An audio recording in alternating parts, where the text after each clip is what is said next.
왜 사소한 일로 다투게 될까요, 부부들은? 내 말을 무시하냐? 이렇게 하기로 했지 않느냐? 피 터지게 싸웁니다, 저희. 안녕하세요, 또니월드입니다. 또니월드입니다. 뭐 하는데 오늘?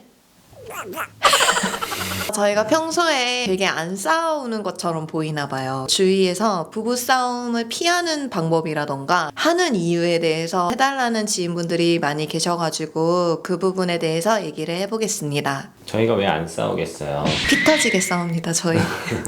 그러면 첫 번째로 부부싸움을 하는 원인에 대해서 조금 알아볼게요.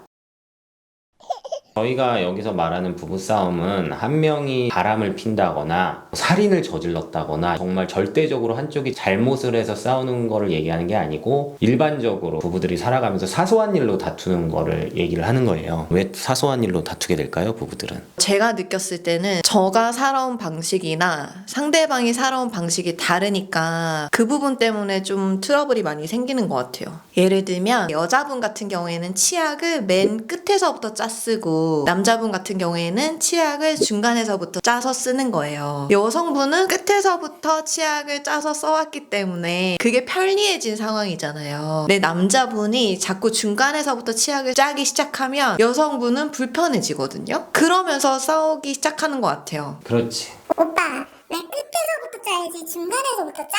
중간에서부터 짜는 게 뭐가 그렇게 문제야? 끝에서부터 짜야지. 원래 치약은 끝에서부터 짜는 거야. 거기서 포인트가 있어요. 원래는. 이 원래라는 단어가 부부싸움에서 되게 크게 작용하는 것 같아요. 사실 정해진 게 없는 거 가지고 정말 의미 없는 싸움이긴 한데 그게 자존심 싸움으로 번지는 거죠. 그런 경우도 있고 와이프가 정말 치약을 끝에서부터 짜는 거를 원해. 나는 중간부터 짜왔지만 그걸 바꾸려고 해요. 근데 이제 몸에 익었잖아, 중간부터 짜는 게. 항상 긴장을 하고 치약을 짜는 게 아니란 말이야. 긴장을 해야 돼. 왜냐면 그걸 인식을 하고 몸에 익은 거랑 반대로 행동을 해야 되기 때문에. 근데 무의식적으로 중간부터 짤 수도 있어. 근데 이제 그걸 가지고 와이프가 오냐 너 걸렸다.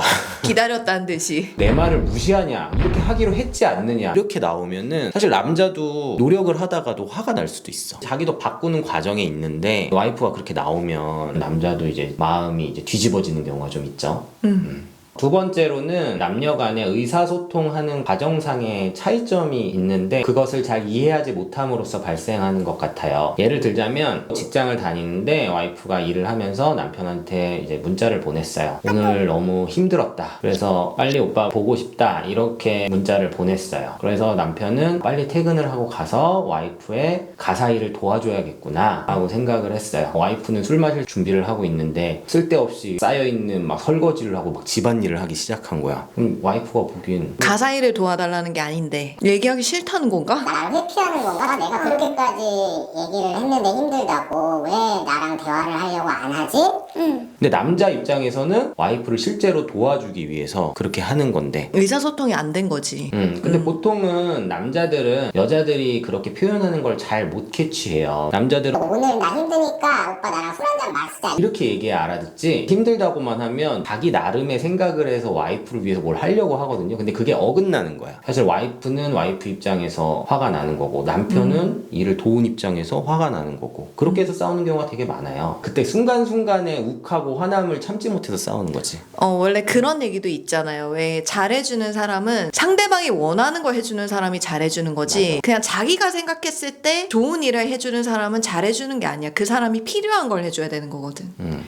근데 사실 부부싸움을 하는 이유를 다 알고 있어도 안 싸우는 부분은 거의 없을 것 같아요. 그래서 중요한 게 이런 작은 싸움들이 큰 싸움으로 번지지 않게 하는 게 중요한 것 같거든요. 큰 싸움으로 번지지 않게 하기 위해서는 어떻게 해야 될지 얘기를 해볼게요. 저희 같은 경우에는 싸우는 경우가 보통 제가 이제 마법에 걸렸을 때 되게 예민해지거나 그러면은 조금 싸우는 것 같아요. 근데 그때 싸울 때 저희는 크게 안 싸우는 이유가 뭐냐면 저는 미리 얘기를 해요, 남편한테. 마법에 걸렸다. 예민할 예정이다. 그러면 저희 남편이 이해해주는 폭이 조금 넓어지거든요. 그럼에도 불구하고 제가 헬게이트가 열려가지고 엄청 예민하게 구는 때가 있어요. 그런 경우에는 남편도 참다가 제가 마법에 걸린 게 자기 잘못도 아닌데 억울하잖아요, 사실 조금. 그러다가 싸움으로 번진다. 그럼 저희 남편은 방으로 들어가요. 한 2분? 2분 정도를 저희가 얘기를 안 해요. 얘기를 안 하고 서로 생각을 해보죠. 그 2분 동안. 차분하게 그렇게 생각을 하면 내가 아까 왜 그랬지? 이거 플러스 혼자 있는 저 남편의 뒷모습이 미안해지기도 하고 그러거든요. 2분 있다가 저희 남편이 방에서 딱 나와가지고 서 있기만 해도 금방 풀리는 것 같아요. 싸움이 커지는 원인이 뭐냐면 서로 자극하는 말을 하게 돼서 순간의 욱함을 던지지 못하고 그 자극을 점점 키우는 말들을 하게 되기 때문에 싸우거든요. 그거를 잠깐 멈추고 10초, 20초만 생각을 해봐도 더 자극적인 말을 안 할 수 있어요. 항상 그런 말은 나중에 후회하거든. 그때는 욱하니까. 맞아. 좀 욱한다 하면 혼자만의 시간을 갖는 게 굉장히 도움이 될 때가 있습니다. 그것도 있고요. 사실 혼자만의 시간을 가질 수 없을 때가 있어요. 싸울 때 전화로 막 계속 싸우게 되는데 일방적으로 끊을 수도 없고, 제가 느끼기엔 와이프가 자기 마음에 안 든다고 인신공격을 하면서까지 나의 화를 막 돋군다고 막 생각을, 저도 막 화가 치밀잖아요. 나를 화를 일부러 돋구는 말을 하는 것 같기도 하고. 저는 그때 무슨 생각을 하냐면, 제가 존경하는 성인 군자들이 이런 상황에 오면 어떻게 대응을 할까에 대해서 생각을 해보려고 해요. 그게 무슨 말이냐면, 얼마 전에 전화를 하면서 오다가 와이프랑 좀 싸우게 됐어요. 근데 이제 제가 되게 싫어하는 게, 끊는다는 얘기 미리 안 하고 전화를 일방적으로 끊어버리거나 하면 되게 그걸 안 좋아하거든요. 그때 와이프가 전화를 확 끊어버린 거예요. 예전에 저 같았으면 또 전화해가지고 막 너 뭐 하는 거냐 이랬겠는데, 생각을 해본 거예요. 아, 이럴 때 성인군자면 어떻게 할까? 가만히 있었어요. 그러니까 이제 와이프가 다시 전화를 한 거예요. 근데 이제 제가 전화를 하면서 너 왜 전화 끊었어? 이렇게 하지 않았고, 핸드폰 배터리가 다 나갔나 봐, 뭐 이런 식으로 얘기를 한 거지. 나중에 이제 화해하고 얘기를 해봤더니 핸드폰 건전지가 나가서 끄는 것처럼 얘기를 해주니까 화가 그냥 확 풀리더라는 그런 얘기를 하더라고요. 이게 앞부분이랑 약간 겹치는 게 뭐냐면, 저 같은 경우에는 화가 나면 얘기를 안 하고 싶어요. 아까 오빠가 얘기했듯이 감정적인 말들을 뱉게 되니까 화가 나면. 근데 저는 그런 게 엄청 싫어가지고 언성이 높아지거나 이게 예민해진다 싸움이 이러면은 전화를 끊고 싶거든요. 근데 이제 전화를 끊고 나서 생각을 해볼 거 아니에요. 이게 좀 차분해지잖아요. 그럼 그러고 나서 다시 전화를 했는데, 만약에 남편이 거기서 너 내가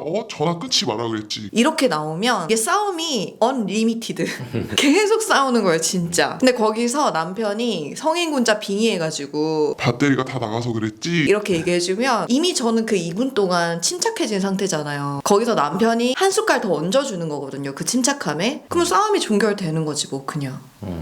그리고 저희 같은 경우에는 남편이 먼저 미안하다고 하는 편이거든요. 근데 먼저 미안하다고 하는 경우가 당연한 게 아니에요, 여러분. 상대방은 뭐 자존심이 없어서 먼저 미안하다고 하는 게 아니잖아요. 그 사람이 미안하다고 했을 때 인정해주고 그거를 받아줄 줄도 알아야 돼요. 그게 미안하다의 반사 행동이에요, 어떻게 보면은. 일방적으로 한쪽이 잘못한 경우는 절대 없어요, 부부 사이에는. 둘 다 잘못해서 싸우는 거거든요. 그때 남편이 자존심을 굽히고 미안하다고 나에게 먼저 해줬다, 그러면은 나 오빠 먼저 미안하다고 해줘서 고마워. 나도 아까 이런 부분 되게 미안했는데 너무 욱해서 얘기를 못했어. 이렇게 얘기를 하면은 싸움이 커질 일이 절대 없어요. 미안하다고 했을 때 자기가 화가 난다고 그거를 안 받아주는 경우가 있어요. 맞아. 이런 상황을 해결하기 위해서 미안하다고 하는 경우도 있거든요. 나는 우리의 관계 개선을 위해서 내가 먼저 사과를 했는데, 근데 그거를 안 받아준다. 그럼 사실 화가 더 날 것 같아. 뭐 어쩌라는 거야 그러면?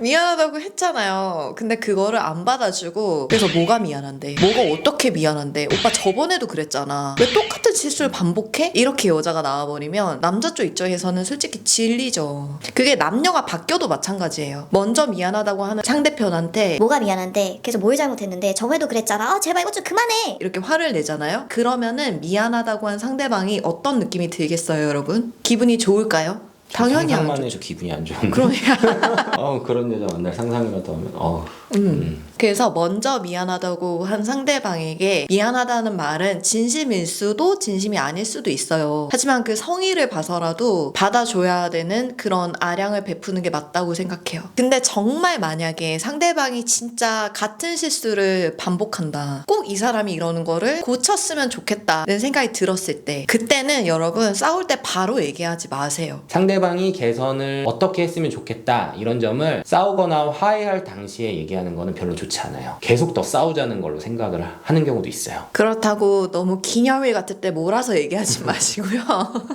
좀 분위기 좋을 때 오빠 우리 이러고 있으니까 너무 좋다 그치? 저번에 우리 싸웠을 때 있잖아. 그때 나 이런 부분 사실 되게 미안했다. 근데 오빠 기억나? 우리 저번에도 이런 걸로 싸웠었잖아. 우리 이런 것만 좀 개선하면 덜 싸울 것 같아. 이런 얘기를 좀 기분 좋게 순화해서 해주면 의사소통이 충분히 가능합니다. 근데 거기서 또 상대방을 내가 가르쳐야 될 대상으로 여겨가지고 오빠 저번에 있잖아. 나랑 싸웠을 때 이 부분 인정하지? 근데 그 저번에도 그랬다? 인정해? 그러면서 막 몰아붙이면서 동의를 구하는 거는 사실 원활한 의사소통이라고는 볼 수 없을 것 같아요. 우리나라 속담에 부부싸움은 칼로 물베기라는 말이 있잖아요. 속담이 아닌가? 어쨌든 부부싸움은 칼로 물베기가 아니에요. 칼로 물베기는 의미 없는 일이잖아. 부부싸움은 승자가 없이 패자만 있는 게임이에요. 그렇기 때문에 하면 할수록 무조건 안 좋거든요. 그렇다는 것을 명심하고 서로 배려하면서 안 싸우도록 노력하고 이 아름다운 세상 좋기만 하고 살아도 살기 부족한 세상 행복하게 살아야죠. 싸우지 말고. 그죠? 여기까지 또녀월드가 정리한 부부싸움의 원인과 부부싸움의 해결 방안이었습니다. 상대방이 내가 원하는 대로 바뀌기를 원하면 내 방식으로 상대에게 풀어내는 게 아니라 상대가 그거를 받아들이게끔 표현을 해야 돼요. 내가 화나고 내가 답답하다고 내 스타일대로 지르고 하면 부부간이나 연인간에 있어서 더 많은 문제점들이 생길 수도 있습니다. 오늘도 끝까지 시청해주신 내 맘을 다 가진 또녀월드 구독자 여러분, 오늘도 안녕. 저희 차에서 싸운 게 언제지? 나랑 싸운 거 지금 다 기억하고 있는 거야? 오빠 A형이야? 선이가 잘못했다는 게 아니고 A형이네.